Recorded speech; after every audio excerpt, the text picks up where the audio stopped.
অনেকেই খাসির মাংস গন্ধর জন্য খেতে পারেন না, রান্নার পরও নাকি গন্ধ থেকে যায়। আমি যেই প্রসেসে রান্না করেছি একদমই গন্ধ থাকবে না। এই রান্নাটা একবার খেলে বারবার খেতে ইচ্ছা করবে।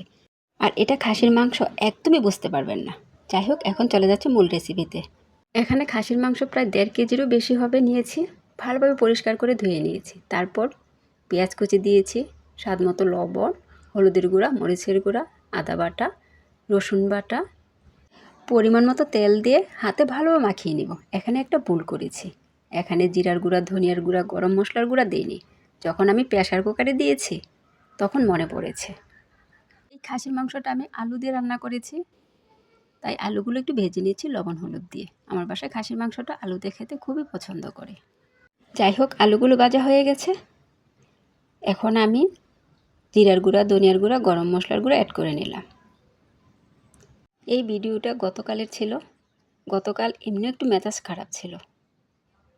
সত্যি, মন মেজাজ খারাপ থাকলে রান্না করতে গেলে যা হয়। যাই হোক, সব মশলা দিয়ে প্রেসার কুকারে আমি 4-5টা সিটি দিয়ে দিলাম। গ্যাসের চুলায় বসিয়েছি। সিটি দেওয়ার পর আর গ্যাস নাই, কি করব, রাইস কুকারে দিয়েছি। রাইস কুকারে কিছুক্ষণ কষানোর পর আলুগুলো দিয়ে দিলাম। আলুগুলো দেওয়ার পরও কিছুক্ষণ কষিয়ে নিলাম। তারপর দেখলাম যে রাইস কুকারটা নষ্ট হয়ে গেল। রাইস কুকারের সুইচটা অটো হয়ে গেল। কি করা যায়? জুম্মার দিন, সবাই নামাজে চলে গেছে। দোকানে ফোন করেছি, দোকানও বন্ধ। গ্যাস আসতে বিকাল হবে। কি করা যায়? তারপর একটা বুদ্ধি খাটিয়ে নিলাম। এখানে আমি ঘি দিয়ে দিলাম। ঘিটা একদমই অপশনাল, দিলে ফ্লেভারটা ভালো আসে, খেতে ভালো লাগে। প্রেসার কুকারে মাংসটা সিদ্ধ করে নিয়ে নরম হয়ে গেছে, বেশিক্ষণ কষাতে হবে না। কষানো হয়ে গেলে আমি পরিমাণ মতো ঝোল দিয়ে দিব। রাইস কুকারের মধ্যে বুদ্ধিটা কি খাটিয়েছি দেখেন। সুইচটা অটো হয়ে গেছিলো, একটু কাগজ দিয়ে চাপা দিয়ে সুইচটাকে ঠিক করে ফেললাম। এখন ঝোল দিয়ে দিব। যাই হোক, আলহামদুলিল্লাহ ঠিকঠাকভাবে প্রেসার কুকার চলতেছে। ঝোল দেওয়ার পর কিছুক্ষণ ঢেকে দিব। এই রেসিপিটা ঝোল থাকবে, তাই পরিমাণ মতো ঝোল দিয়ে দিবেন। কষানো হলে আমি আলু ব্যবহার করতাম না।